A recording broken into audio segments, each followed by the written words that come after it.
Hi, Nicholas Vince here. Thank you so very much for joining us today on the first ever episode of The Chattering Hour. I'm really excited to be talking with our guest today. He is an icon, a true Hollywood and British legend, the incredible Malcolm McDowell. From working with directors such as Lindsay Anderson and Stanley Kubrick through to Rob Zombie, Malcolm's career has spanned over 50 years and he is still creating great and memorable characters. Up next, Malcolm McDowell.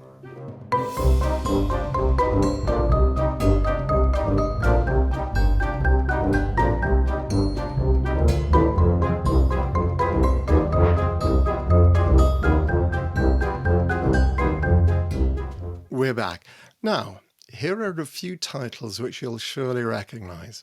A Clockwork Orange, Time After Time, The Cat People, and Evelenko.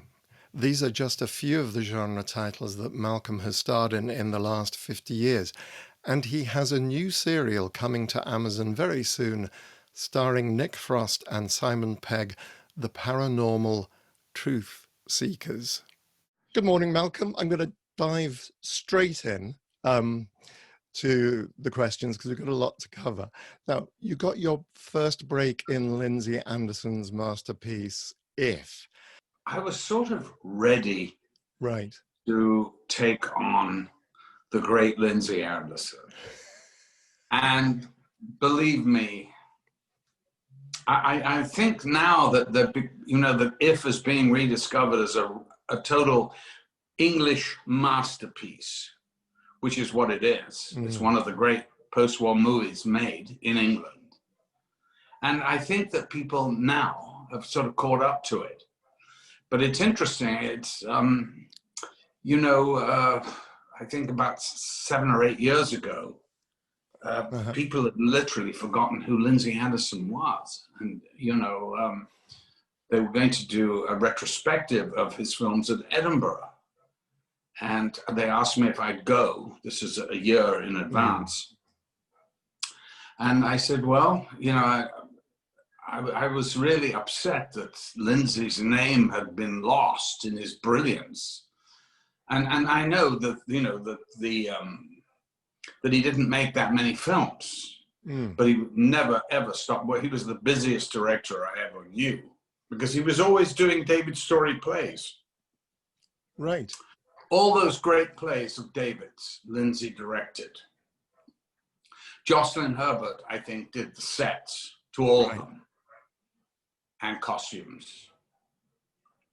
And, there's some of the great works during that period. I mean, so he was always working at something, usually on stage, and then would do a little sort of foray into movies, it had to be an organic process with him, right? So that if he worked with David Sherwin, who'd been at Tunbridge Wells School, right? And from what I hear, it was pretty nasty, but and really, it's really Lindsay's. Of course, it's Lindsay's vision, the whole thing, but. As David said, that's really, it's a lot of Cheltenham, a lot of Lindsay's school days in the movie, of course. Right. And we even shot it where he went to school, Cheltenham College, Oh, okay. Which they've never forgiven us for. What was it? I don't know why. We put him on the map. Yeah. I was just rewatching parts of it today, and it's like the opening sequence with all the boys rushing down the corridor and the whips and that whole ethos. But what was you said you were filming kind of in the school, but what was the effect immediately afterwards on you when it first came out in the cinema? It was like an earthquake had gone off. And actually, the truth is, and I did a couple of years later, Clockwork Orange, which was a huge, mega international hit, but it did not affect me in the same way that If did, because If, you know, before If, it was who's this? Who is this? Who is this McDowell? Is he an Irishman or what? Right. And then, you know, you do your first movie, and it was so well received, especially in England. Right. And it won the, you know, the Grand Prix at Cannes, which was pretty amazing. It was a monumental, from, you know, begging to kind of stay alive, Mm-hmm. to suddenly being offered stuff, to star in movies with Gene Simmons. You know, like what? Isn't she old enough to be my mom? Just the strangest thing, you know. It was just a huge tsunami. I mean, so it's you know, and I was quite unprepared in a way, and yet not. You know, right.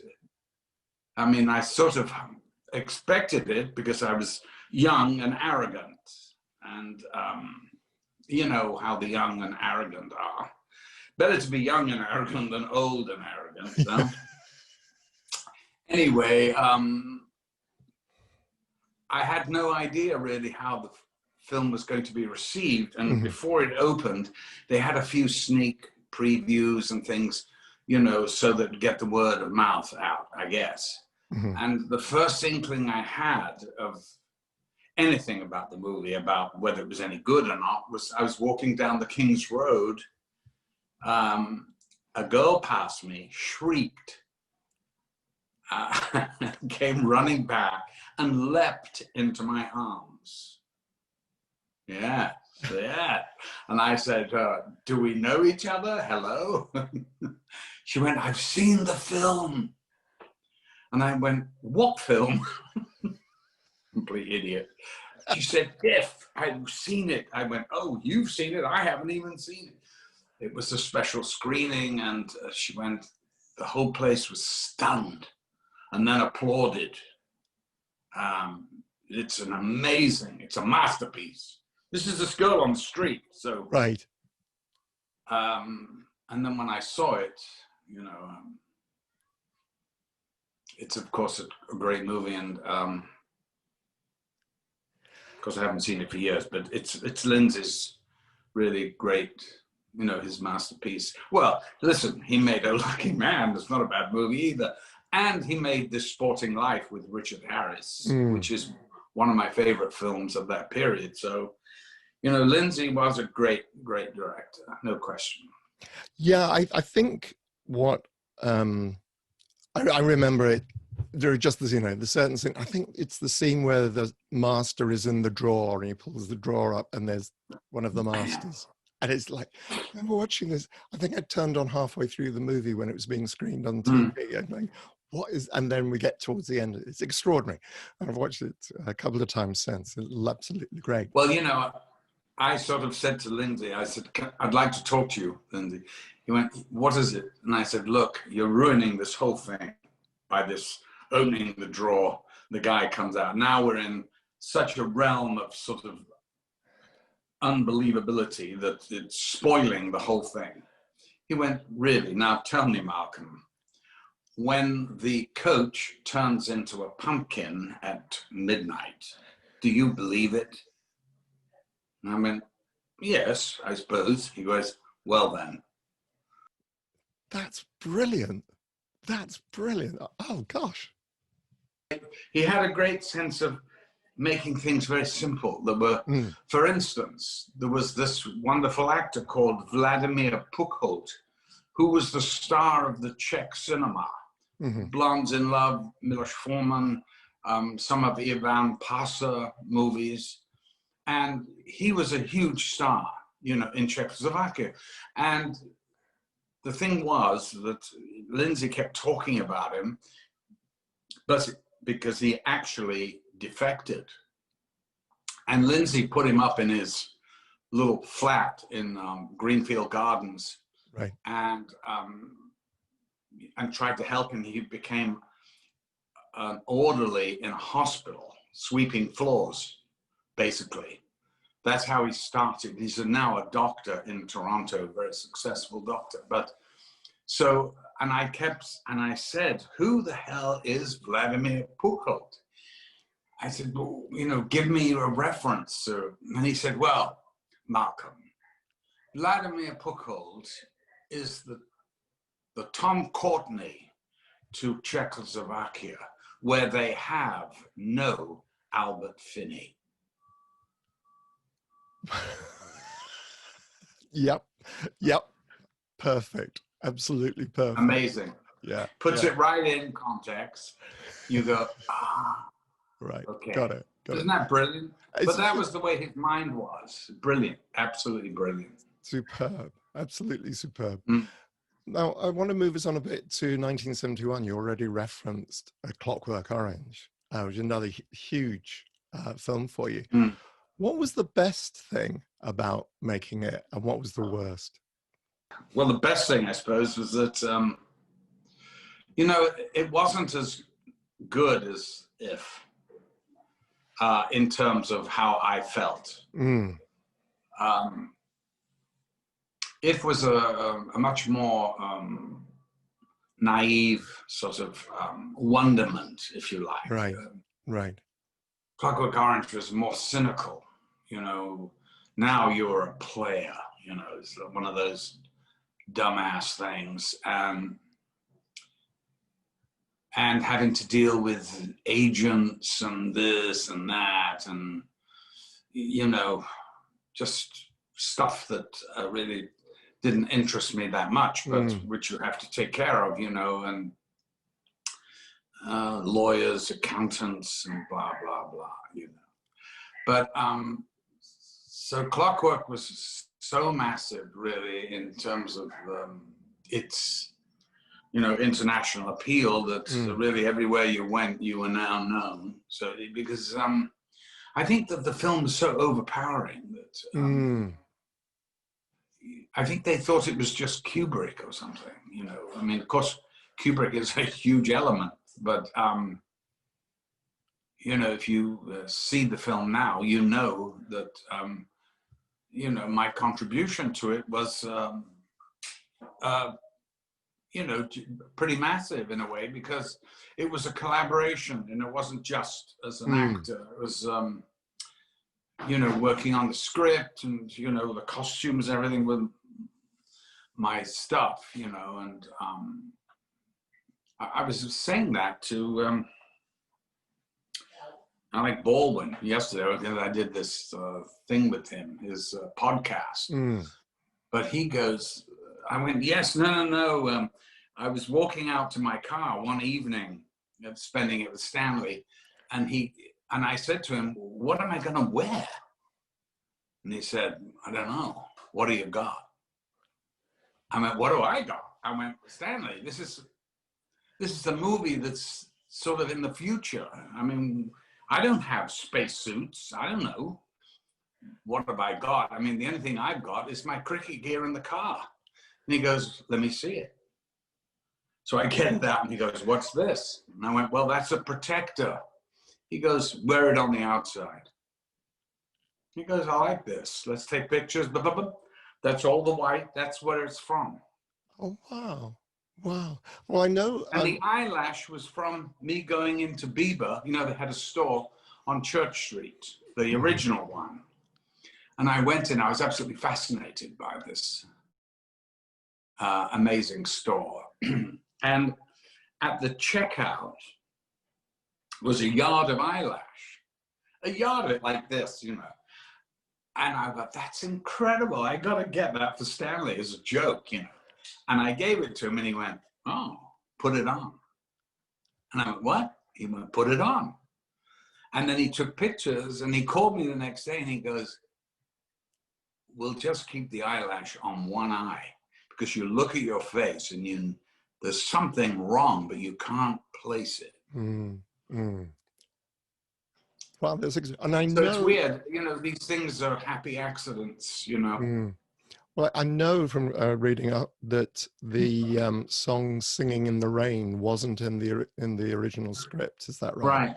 Right. Well, we didn't really know how to do the scene of coming in, beating the writer, and then me raping his wife. So up until this point, I think we'd been shooting maybe 2 months. Right. And everything in that 2 months, there was a style. You know, it's not realistic, but it's real. It's not naturalistic, you know, at all. So that there's a sort of a style, a heightened style. And when we came to this particular, which is a crucial part of the scene in the script, it's what everything hangs on. It was too naturalistic. You know, you come in, you punch the guy, you throw bottles through a window. This is what it was in the original thing. And then you rape his wife. I mean, you know, that it's going to kill the movie stone dead. So we literally sat there for 5 days in this house. He moved everybody into a tent in the garden, all the crew. Didn't turn the camera, changed the furniture God knows how many times. And so by the 5th day, I was kind of getting a little bored, and Stanley passed me. I'll never forget. He passed me and he looked down and he went, "Can you dance?" And by this time, I'd regained my energy. I jumped up and I went, "Can I dance?" And I went into Singing in the Rain and did the slaps, the kicks on the beat. And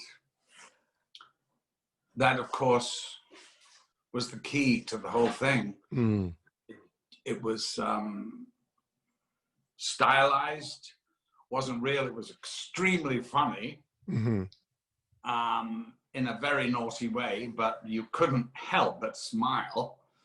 And the rape then becomes, you don't really see it. All you see is him saying, "Viddy well, little brother, viddy well," and then cutting her one-piece suit, you know, and that's it. So in a weird way, it was the perfect solution that we'd been stuck. And once we were through that, we were kind of home and dry, you know, with the movie. Right. Because then he could make Singing in the Rain the thing that he's humming in the bath. And, you know, Pat McGee was, what a wonderful character he was. You know, I'd worked with him at the Royal Shakespeare Company, and he was in this thing called Puntilla, and his faithful servant, Matty, or something, a Brecht play, bloody awful play. Right. Which, of course, the Royal Shakespeare Company, you know, put in repertoire, did it for months on end. And Roy Dotrice playing a drunk, you know, weaving all over the stage, pulling corks out of bottles, and Pat McGee at the back muttering some awful stuff under it, talking about Roy Dotrice and how much scenery can you eat, for Jesus Christ's sake? How much can he eat? He's got no shame. Well, you know, Pat, it was just very lovely to see him. You know, he's a great actor. Yeah. He's a great actor. Yeah. So, and, you know, probably not fulfilled as well as he should have been, because, of course, he loved to drink and he didn't really give a shit, you know. He didn't play any kind of game. And he was, I really looked up to him. I loved him. Yeah. He said to me, Jesus Christ, he goes, there's not one Guinness on this set. I went, no, Stanley's very, you know, he thinks that any alcohol will lead to, you know, debauchery and everyone forgetting their lines. And he went, that's bullshit. I went, let me see what I can do. So I go to Stanley and went, you know, Pat works, he's Irish, he works much better if he's got a little loose, you know, and I said, why don't you get some beers on the prop truck, get some Guinness, because that's his favorite tipple. And he goes, well, I'll talk to the props guy. I went, Stanley, you know, just, I mean, you can order it. You're the guy. So he ordered a crate of this stuff. And like in 3 days, Stanley came up to me and he goes, I've been on the prop truck. You know that he's drunk every bottle. And we had a crate of it. I went, well, he's Irish. What can I tell you? Of course he loves his Guinness. And are you displeased with what he's doing? No, he's amazing. So order another one. I love Patrick McGee, as you say, amazing look, amazing voice. Amazing. Yeah, and he's also in one of my favorite films, The Mask of the Red Death, Roger Corman. Oh, yeah. And just growls his way through that. It's extraordinary. I mean, we're talking about two very different films. And I'm wondering how different it sounds, as if Lindsay and Stanley were very different in their style of directing. Is that right? Of course, yeah. Lindsay was really an actor's director. You know, Stanley wasn't in love with actors. He mistrusted them because he thought, you know, he ceded too much power to the actor, so the performer, because there wasn't much he could do. He could do everything else. Lights, cameras, sound. He was totally in control. But an actor who comes on and forgets his line, Jesus, you know, no control. In fact, he said, I'm thinking of getting the script girl, her name was June Randall, a lovely lady, to go to Patrick McGee's flat the night before a big shoot and go through the lines with him. And I went, Stanley, please do not do that. It's terribly insulting, you know, for one of the great actors to have somebody come. And I said, in any case, she'll go round to his flat. He won't be in. He goes, well, where will he be? I went, he'll be in the pub. That's where he will be. And I went, you don't fuck around with he knows what he's doing. He's a great actor. He knows what he has to do.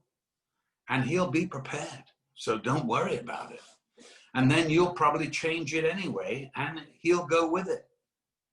And he'll do it. Right. Because he is a great actor. And that's the end of that. And of course, Patrick came up to me and he said, Jesus, he goes, this guy, how are you getting on with him? I went, Stanley, fine. He goes, he just keeps asking me to do more and more. He goes, I'm sitting here, I feel like I'm shitting my pants. He goes, but he wants more and more. I said, well, that's one particular shot, you know, where you realize. He goes, yeah, I know. I hope it'll work. I went, don't worry, it'll work. Right. And what do you think are the best lessons that you learned from those two directors?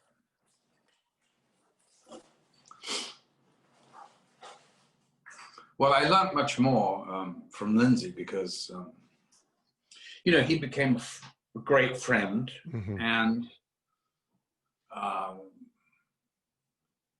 I was much more in tune with his side of things. Having said this, I could never have given Lindsay Anderson the performance that I gave Stanley, because Lindsay wouldn't have stood for it. Right. He wouldn't have wanted. He would have thought, good God, you're way over the top. What are you doing? So it's interesting that even though I was fairly young, I had to stand my ground and make a decision, knowing that Lindsay would not have approved. But of course, you know, when he read the script, I asked him to read the script of Clockwork, such as it was, before we started shooting. And, you know, the first thing he said to me was, thank God I don't have to direct this. And I went, it's not your kind of material at all. But he goes, well, I don't even know what he's going to do with this. And we had no idea. So, you know, that, and that was really, you know, that Lindsay was much more an auteur about stuff that he knew, you know, the human condition, perhaps. And I think Clockwork shows so much of it in it, actually, really. oh, Kelly's got a good point. She says that Stanley cribbed a lot of Clockwork, a lot of If into Clockwork Orange. And actually, you know, she's right. I think he saw the film 4 or 5 times. More, And he was sort of a little bit obsessed with it. Right. And because I said to him, well, how many times did you see it? Because he was talking to me, and I went, wow, you know, how do you remember that? He said, well, I've seen the film a few times, you know. And I went, really? How many times? He went, maybe 4, 5. So he'd literally, you know, and it was the talk of London, too. You know, it was like the hot movie. Right. Of that particular time. And that was exciting. You know, that was so much fun to go down and see Lindsay and Michael Medwin, the producer, who was the actor, you know, a lovely guy. So just died. He was 90. Amazing. Wow. A very wonderful guy. And, you know, they were outside the Plaza Cinema, and as I drove up, my dad drove me up, and I looked, and Lindsay was going, we're a hit, we're a huge hit. You know, there were lines all the way down the street, you know. I mean, it was amazing. Wow. Wow. And that was, it, you know, opened up, that was the Sunday matinee. It was completely full. Like, it was 1,600 seats, you know, it's a huge barn thing. And it was I mean, it was just went on and went on. Right. And, you know, the establishment were pissed off at first, but you know, they do what the British establishment do better than anyone else. They encompass the rebels and take them in as one of their own. They take them to their bosom. And they show it at public schools all the time. They used to. Amazing. I was trying to work out why you would do that. It's kind of like, yeah.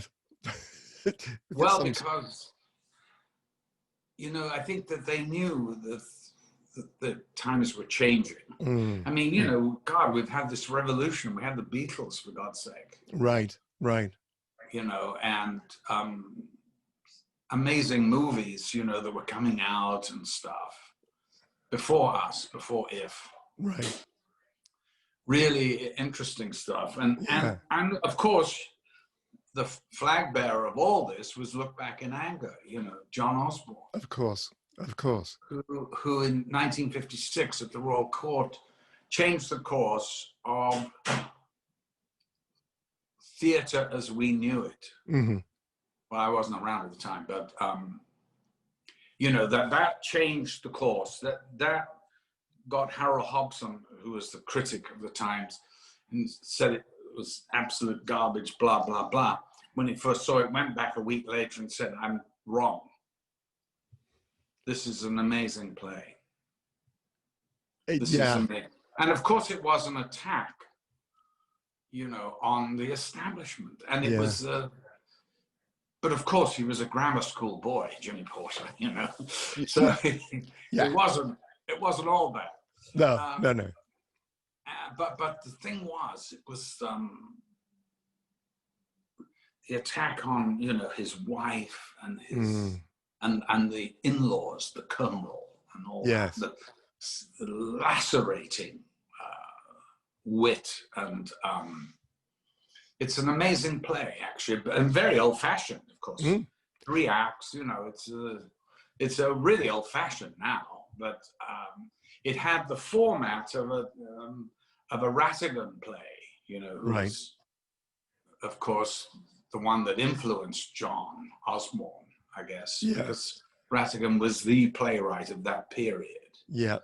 And so when John wrote this, I mean, I think it's an amazing play, actually. I do. And I did it in New York, but I love that play. I think it's an amazing play. Yeah. And in terms of England and the 50s, it's of course, and actually Western theatre, you know, it's very important. It changed everything, really. Yes. It opened the door for Harold Pinter, Arnold Wesker, and all these people. Yeah. And I think, and it was a huge sea change, because I mean, you're talking about Rattigan, the Terence Rattigan, but Noel Howard as well. You know, theatre was, and then suddenly you get something like Look Back in Anger. I'd like to move on to 1979 and two completely opposite films that you made that year, Caligula and Time After Time. Yeah. Just for Caligula, when did you get the feeling you were not making the film that you'd gone to Rome to make? Well, look, one can't be naive and go, oh, it's not my fault. You know, I mean, the fact is, you know, I was offered the part to play this emperor by Gore Vidal. Right. Gore Vidal was one of the most celebrated authors of that period. You know, all his books were huge. He was a talk show personality. He was another one that was quite a character. And he called me, asked me to lunch, and then said, what did I feel like? He said, I've written the script called Gore Vidal's Caligula. I went, it's Gore Vidal's Caligula? He said, yes, that's the title. So, you know, you're dealing with a monstrous ego. But I read the script, and actually I was very disappointed. I thought it was poor. Right. And so they hadn't got a director immediately, and then they found this Tinto Brass. And I believe they found him because Guccione was waiting to get into a preview theater to watch some stuff. And he was kept waiting because they were watching this movie called Salon Kitty, which Tinto Brass directed. And he looked through and he liked what he saw. And that's why Tinto Brass became the movie of Gore Vidal's Caligula. Now, immediately, of course, as soon as they'd hired Tinto, immediately Gore Vidal didn't like it. He was Italian. He wasn't well known. I mean, how's he going to understand?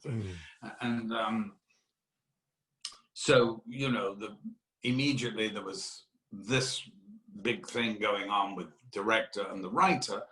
And then, you know, I was saying, but this has to be rewritten. I mean, we can't do this. I mean, it needs work. I mean, let's ask Gore to do some work. I mean, you know, every screenwriter has to do rewrites. I mean, that's part of the deal. That's what it's about. Oh no, Gore, every single word was golden, you know, so we shot some stuff, made do. I tried to make it work. In the end, I got this wonderful playwright from London, Ted Whitehead, T-E-A Whitehead. He'd written Alpha Beta with Albert and Rachel Roberts. Right. It was a wonderful play at the court. Right. And he came out and went, listen, I spoke to him about it. Said, look, I'll get you some dough. You know, you can stay with me. Let's just work on.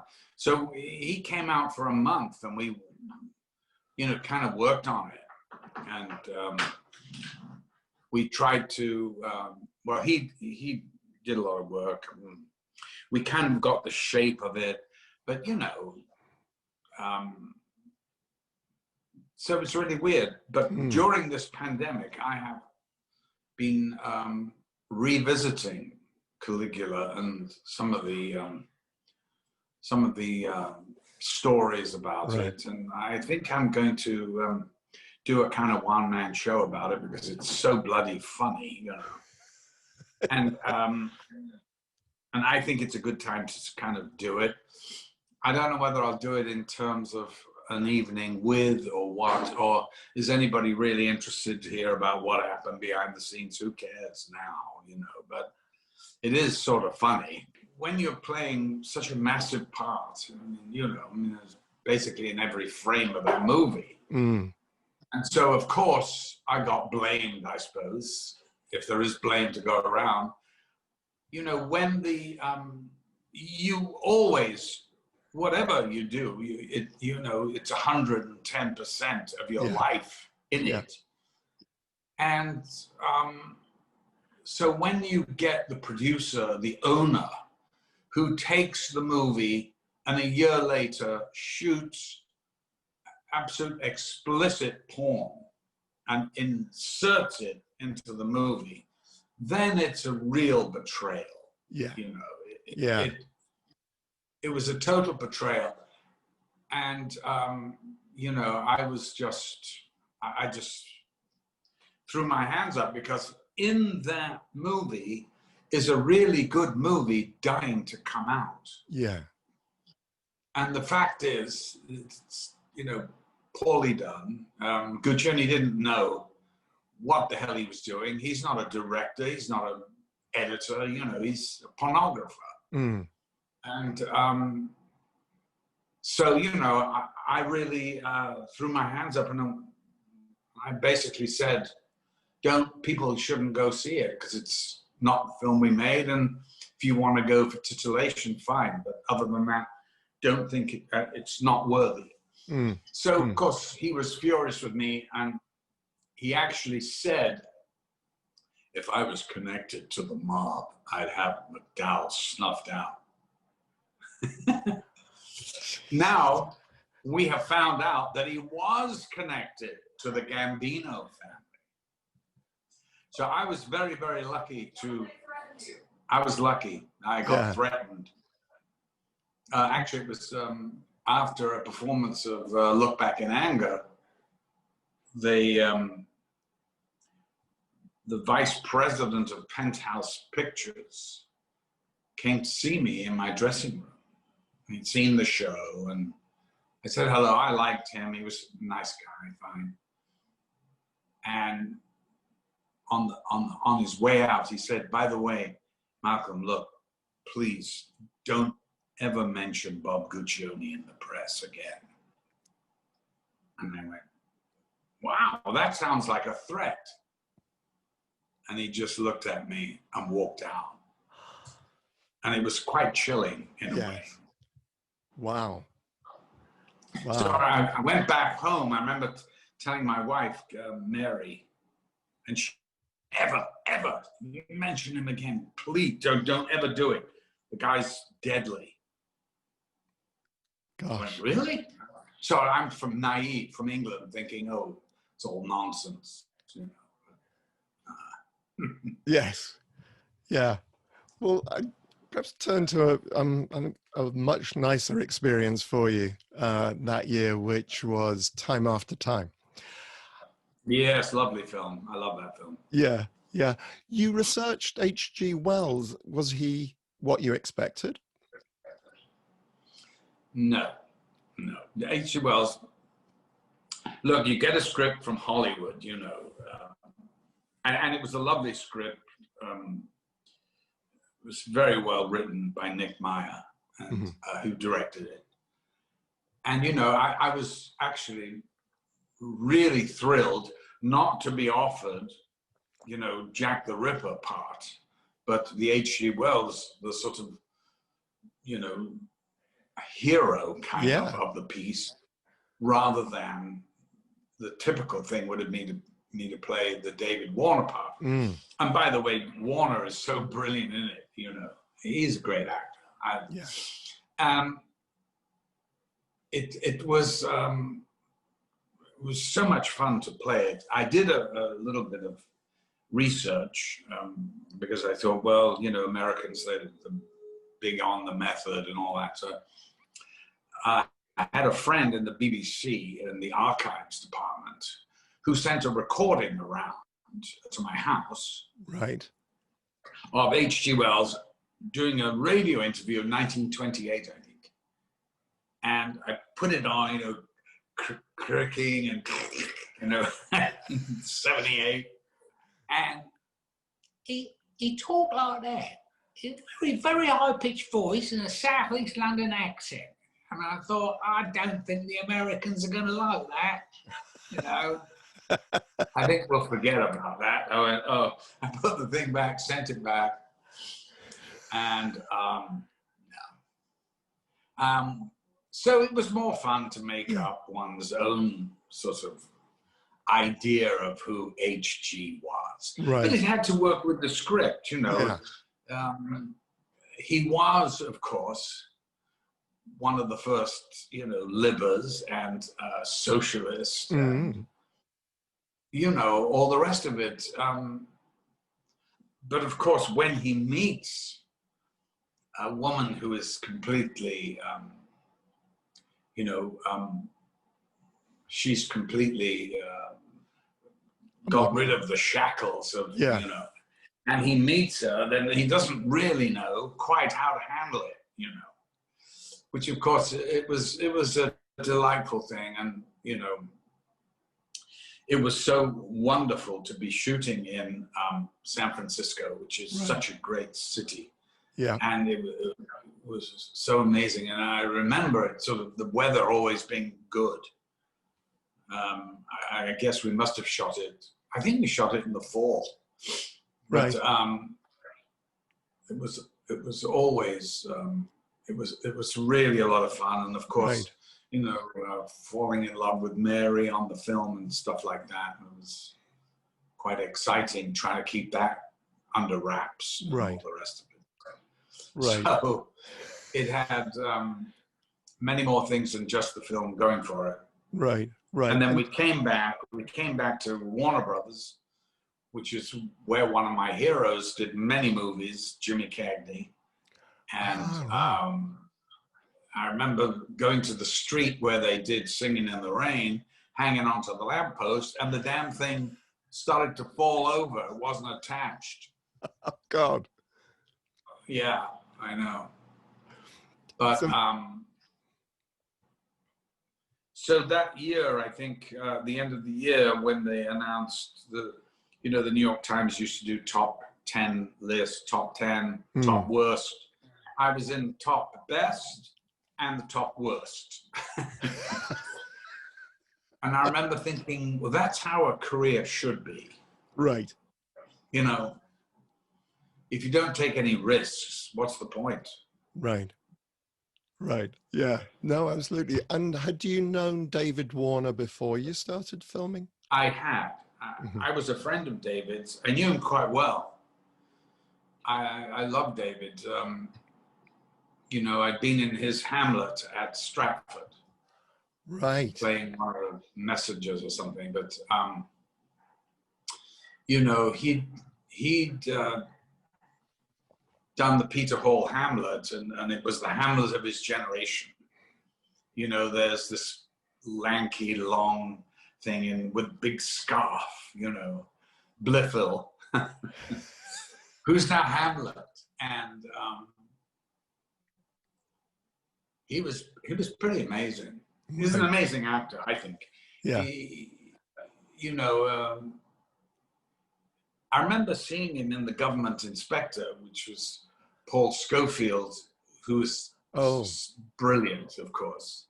But David played a small part of the porter or something. But he was, you couldn't take your eyes off him on the stage. Truly great actor. It's like Albert, you know, Albert, whatever he plays, you're kind of watching him. Yeah. It's just, you know, there's a certain kind of electricity, magnetism, call it whatever you want.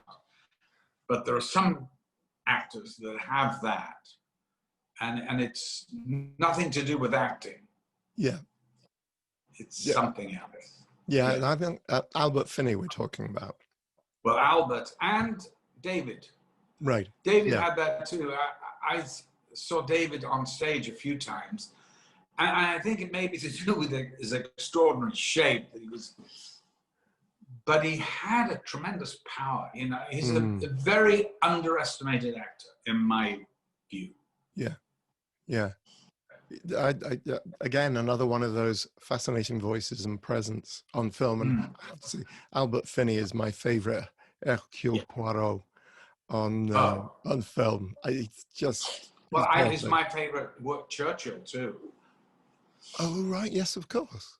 He was brilliant as Churchill. Albert was a truly great actor. Yeah. And he had this, I saw him when he first went to the National Theatre, and he played Don Juan, is it, in God, one of the Shakespeare plays, which one? Oh. As You Like It, you know. One of those.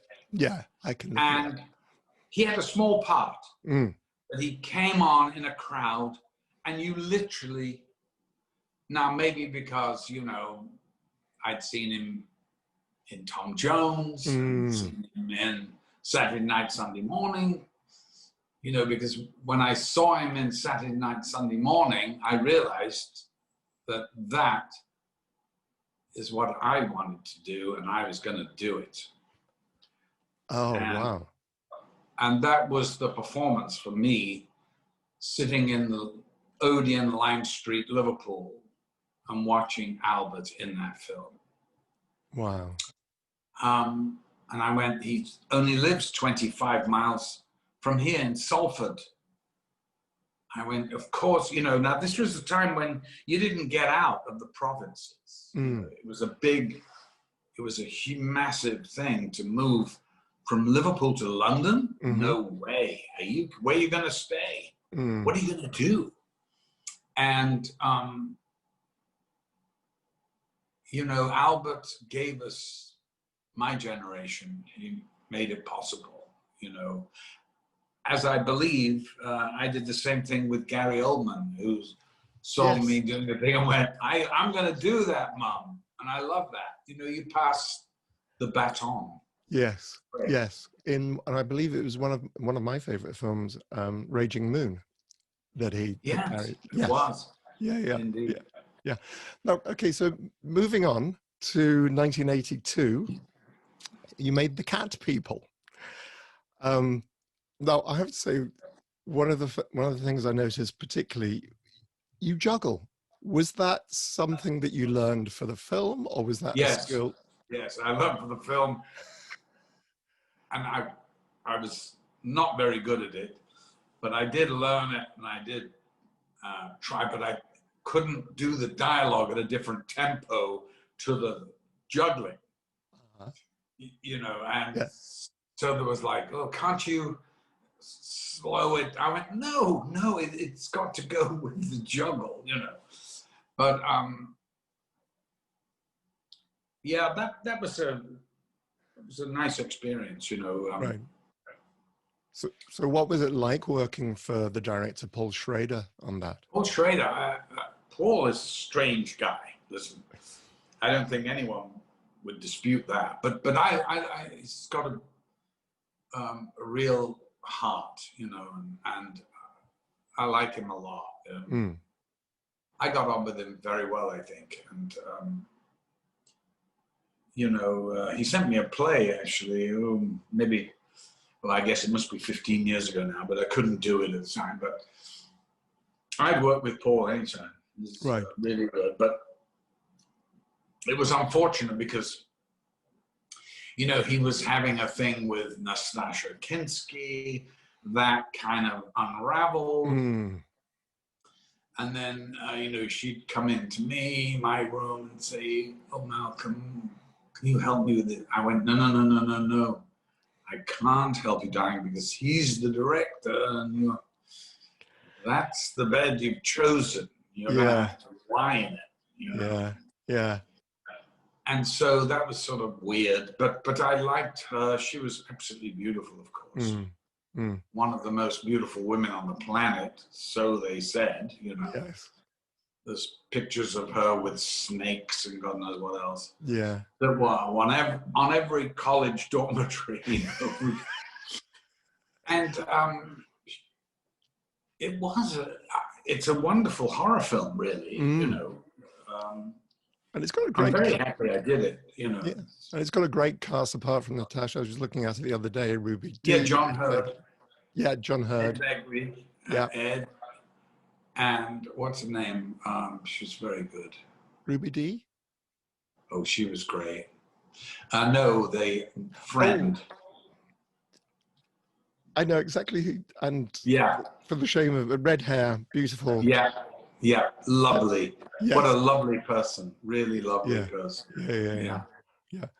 Annette O'Toole. Thank you. Yes, a great actress, really, really fascinating actress. Totally. Now, again, moving on, if I may, you made a guest star on Tales from the Crypt in '91, The Reluctant Vampire. What do you remember about the filming it? Well, you know, I liked very much the director. He's a director who did something really good in the Cat Ballou or something like that. Oh, right. Yeah. You know, my agent wanted me to do it, and I couldn't really think why, but you know, it was a very popular show. And actually, it was a real pleasure to work with George Wendt from Cheers. Right. Who, and everyone loved Cheers. And it was fun talking to George because he'd been in Moscow with Ronnie Fraser. Now, Ronnie was a dear friend of mine, a wonderful actor. I love Ronnie, and we'd been in entertaining Mr. Sloan together in 1974 or whatever it was, 73 or something, 74. And I just love Ronnie. And so George had done this movie of Oblomov, you know, who never leaves his bed, right? Right. Yes. And they'd done this thing in Moscow, and he'd been there with Ronnie, and I don't think he was prepared. He didn't know what Ronnie was, you know, big piss artist and absolute fun guy. God, I adored him. I mean, there was always a drama with Ronnie. You know? I'd be getting ready for the show, entertaining Mrs. Sloan, and he'd come on and go, "Darling, I can't go on tonight. I can't do it. Are you okay with the, you know, can we put," I went, "Oh, Ronnie, what? Sorry, you're here. You're going to do it." He goes, "I've had a terrible row with a girlfriend. Now, she is blaming me, and the police have come round." He goes, "You know, she got in the car when I was going down the hill in Hampstead, and she was half in and half out." I went, "Ronnie, what are you talking? The vehicle was moving?" He goes, "Well, yeah, it was moving." I said, "You can't do that. That's attempted murder, you idiot. What are you talking about?" He was always having a big ruck, you know, but he always, and then he'd roll these joints like Tampaxes that we had smoked after the show. Right. And we'd roll with laughter, you know. We had so much fun, and James Villiers would come round, another naughty boy. Right. Oh my God. Yeah. We had some fun. Oh my God, we had some fun. You talking? Great guys. Yeah, no, absolutely. And James Villiers, another, again, very tall man, beautiful speaking voice. And he was a terrific actor. Yeah, absolutely. Well, you were mentioning Russia, and in 2004, you made what I have to say, I think is possibly your most terrifying film, as far as I'm concerned, Evelenko. No, that is a terrifying film. But that was 2000. 2004? Was it? Yes. Yeah. Yeah. I know. It was a friend of mine who wrote the script. Who actually, it was a book, and he told me about the book because I had a house in Tuscany. He was my neighbor. Right. We'd sit on my terrace, and he'd tell me about this thing, and I said, "Look, David, piss or get off the pot. Direct it yourself. Direct it. You can direct it." I went, write the script, get it translated, and we'll do it. Now, I read the script the next year. We'd sit on the terrace, and I'd read the script. And I went, wow, I'd like to make a suggestion. I think the rape of this young 8-year-old girl should not come in the first reel. If you really want that, can we push it towards the end of the film? Give the poor actor playing, Evelenko a chance to. Anyway, the next year I come out and it's the same. It's, so I figured, well, I've said my piece. He didn't want to do it, and so he must feel strongly about it. Anyway, I sort of thought to myself, it's about such a despicable guy. They'll never get the money for this. So I encouraged thinking, of course, it's never going to come to anything. And then the call, when I'm in California, we got the money! I went, what? Well, I said, well, I can't do it then. I'm doing this film with Robert Altman in Chicago. I cannot do it. He goes, wait, I'll call you back. And then they moved the movie from Moscow to Kiev. And we shot everything there. We shot it not in the fall, but in the spring, so that it wouldn't conflict with Bob Altman. And actually, I must say, I remember very well sitting at my dining room table with the script and thinking, how the hell am I going to play this part? How the hell? This is the most depressing, and I've got to go to Kiev, where they don't have a damn good restaurant, so I can tell. So this is going to be torture. So I get there, and it was great to see David. I mean, he's a dear friend, and I love him dearly. And also Martin Shokash, who's plays the cop, and Martin came aboard, and thank God he did, because he was fantastic in it too. And we, David, he would cook pasta. I lived we had these apartments right in the main square. I mean, literally, I was upstairs, he was below me, and Martin was somewhere else, I think. But so he'd make pasta, and he wanted to fatten me up, I think. But and he gave me a load of tapes like this. I went, I don't work that way, Dave. He goes, this is interviews with the real guy, this guy Chikatilo. And I went, yes, but I don't work that way. I really. And it was interesting because he goes, well, just put them on while you're unpacking your stuff. And, so literally I put them on and left the television to go do stuff at the apartment. And I just wandered in and I saw Chikatilo in the courtroom behind these bars, and he was holding on to these bars, and the camera came right close to his face, and this guy just gave this look that stopped me, and I realized that's how I play the part. So instead of doing, the usual thing for me was inside out, I did the outside in. Right. So that, I could shed the part, throw the costume in the corner, and just waltz off. You know, and I found a walk and a physicality to him. And, you know, I actually loved playing it in the end, even though he was such a tortured creature. It's more becomes a film about mental health, actually, weirdly enough, rather than this guy's so nasty.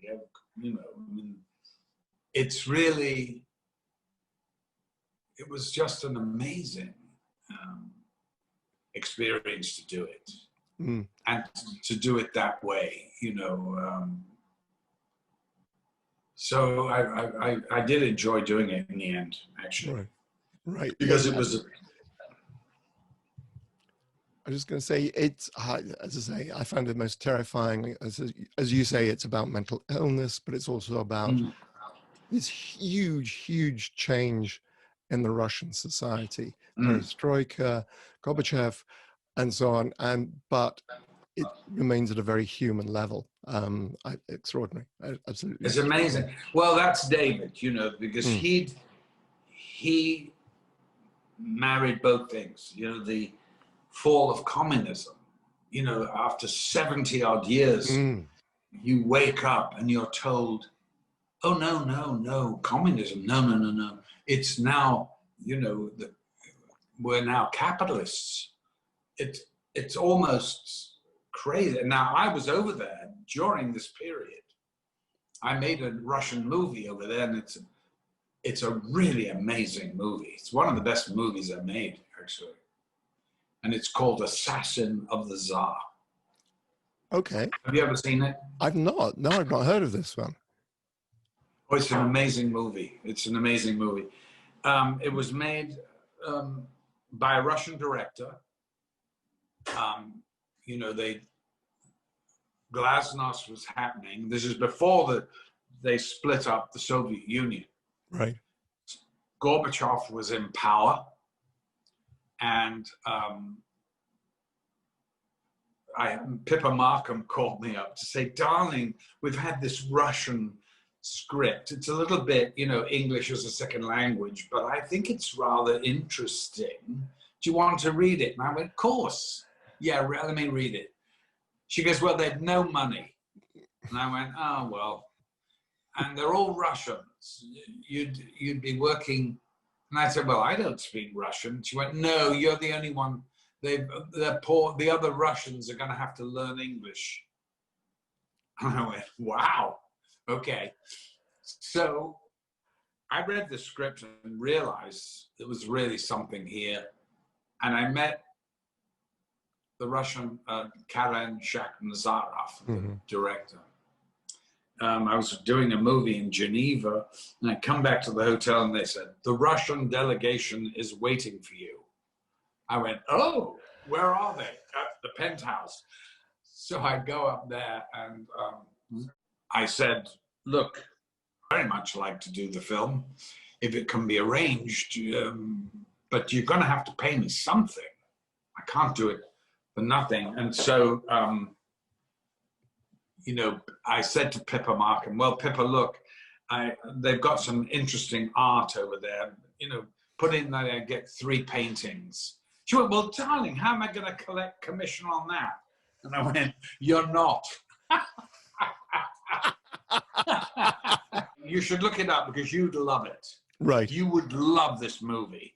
And the weird thing was, it is about the assassin of the family. And it's about the assassin, the man who did it. Wow. But here's the interesting thing is that if it was a movie in the West, it would be a biopic, you know, about the historical blah, blah, blah. Russia starts off modern day Russia in a mental institution.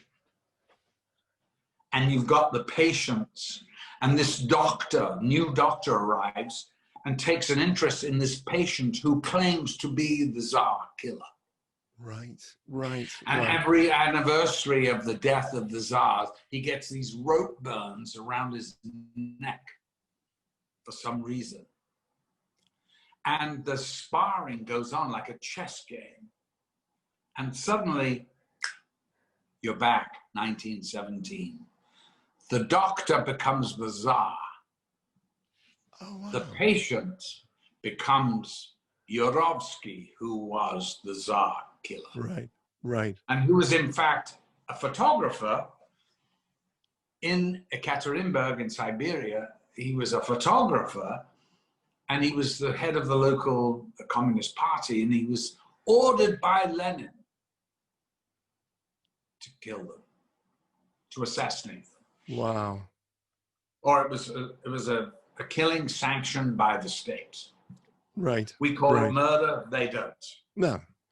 Well, yes. Yeah. I think in the historical background, what was going on, it was a war. You will love this film because we shot the whole thing there.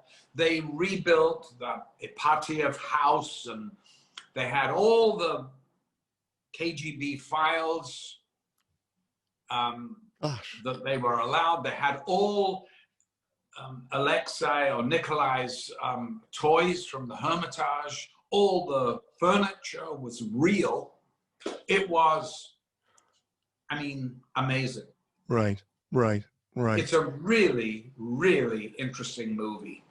And it just was never seen because, but it's one of the most famous movies in Russia, you know. Okay. Yeah. Okay.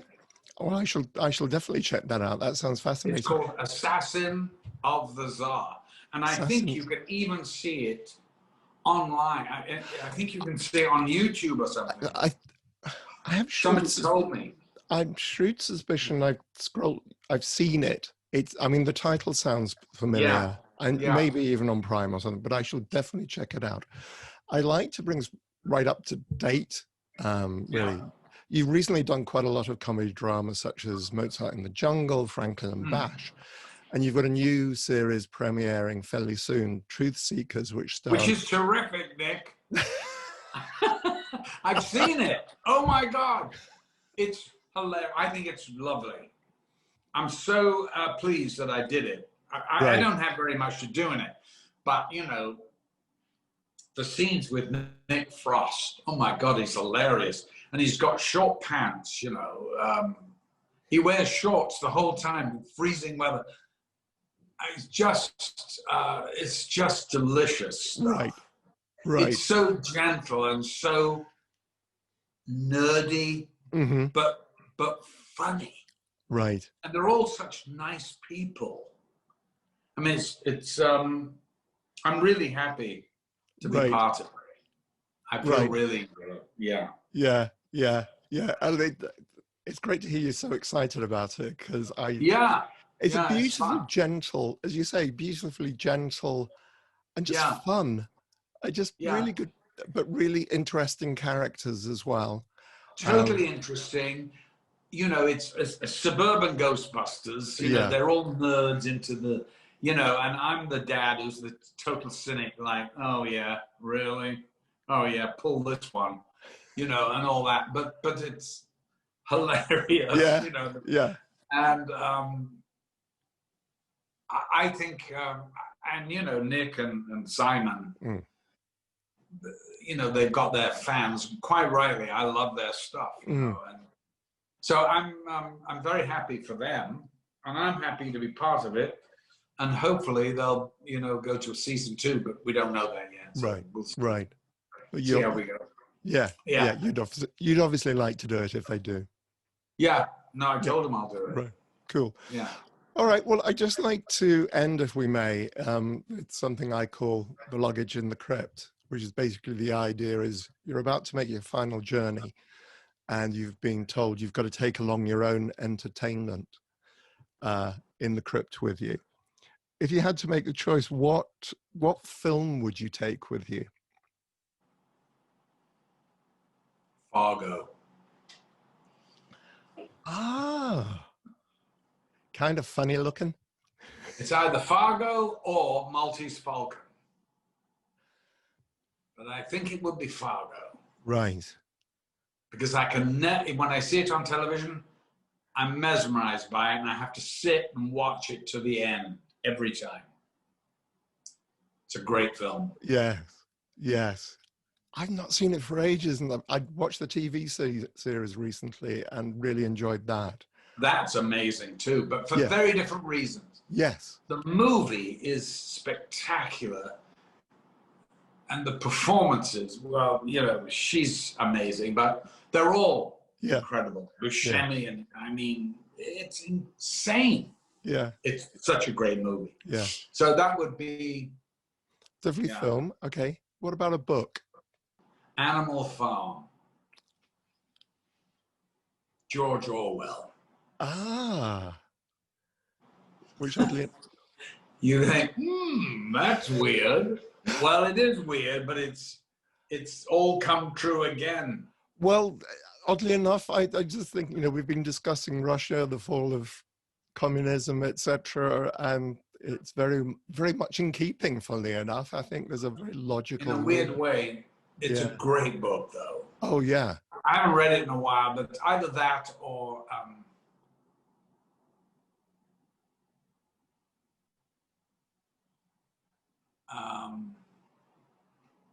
no, I think I'd keep to that because okay. It's something that I could reread and reread and reread. Right. Okay. Musical album.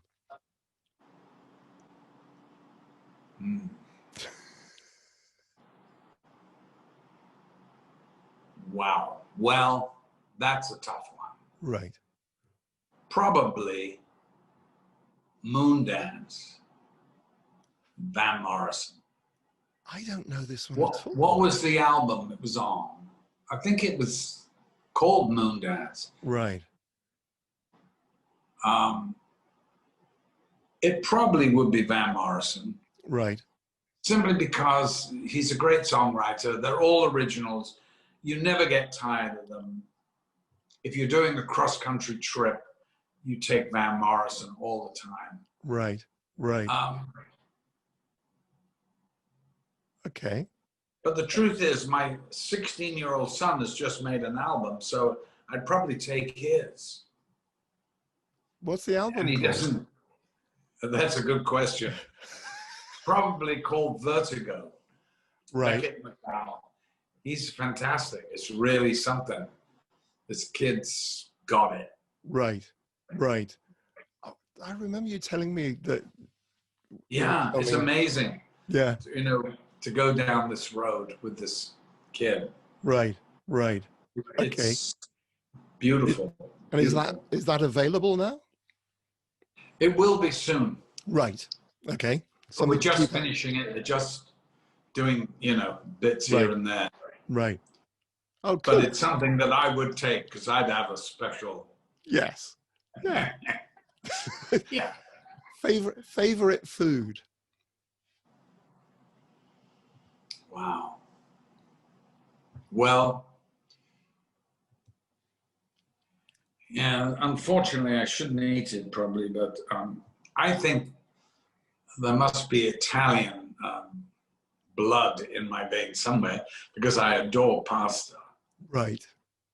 And so, you know, I could give you 10 different kinds of pasta. I love them all. Right. So I think it would have to be a pasta or, yeah, you know, something. Parmesan cheese on top? Of course, unless it's fish. Right. If it's vongole, no. But a puttanesca, yes, absolutely. Right, right. Now I think this is going to be a really tough one for you. A piece of visual art, because I know you're a big collector of paintings and so on. Wow. Well, how would I get it in wherever I'm going? Oh, well, we have ways. Well, you know, I could pick a watch because I love old vintage watches. Or it could be a painting, you know. There's a beautiful painting that I have by a painter called Frost, J.O.J. Frost. Right. Which is very much a folk art painting of Marblehead, Massachusetts. And Okay. it's a wonderful painting, actually. Right. I'd probably take that, Right. or Right. I'd be Okay. happy with just a picture of it. Right. Don't need the painting. No. No. Rather have that somewhere safe. Right. And, As I say, as I've been, filling up my truck when the fires are oh God. bristling around, putting these paintings in and going, you know what, let's sell the whole damn thing. I don't want the responsibility of having these bloody paintings. I know, it's crazy. Oh, right. Anyway, I'd probably Yeah. take a fun Okay. bread And one. finally, one luxury. One luxury. What is Desert Island Disc? It is. Oh, yeah. Complete ripoff. Okay, Chocolate Bath Oliver. Do Okay. they still make them? I don't know. You know what? Bath My ex, Mary, wrote me a text. She's doing a show in Vancouver about a week ago saying, what were those biscuits called that we love so much? And I went, that's a Bath Oliver. And she was like, oh my God, that's it. And I don't know whether they do chocolate Bath Olivers anymore, but if they don't, they ought to. Right. Well, we will Please find. don't. Yeah. We'll find an image of a chocolate bath Oliver to show people. Malcolm, I know you need to go. Thank you so much for taking your time. So nice to see you, Nick. Oh, You look great. Thank You take care. Stay safe. You too. Absolutely. Yeah. Stay safe and well. That was so incredible. Malcolm is such a great storyteller. I'm afraid we went way over the hour and still didn't have a chance to discuss his work with Rob Zombie on Halloween, etc. So, apologies for that. Hopefully we'll get him back on a future show. And speaking of which, today on our double feature, up next is the talented and lovely Kathleen Kinland. We talk about her work on Halloween 4, The Return of Michael Myers, Bride of Reanimator, her latest book, and so much more. Hopefully you can join me then.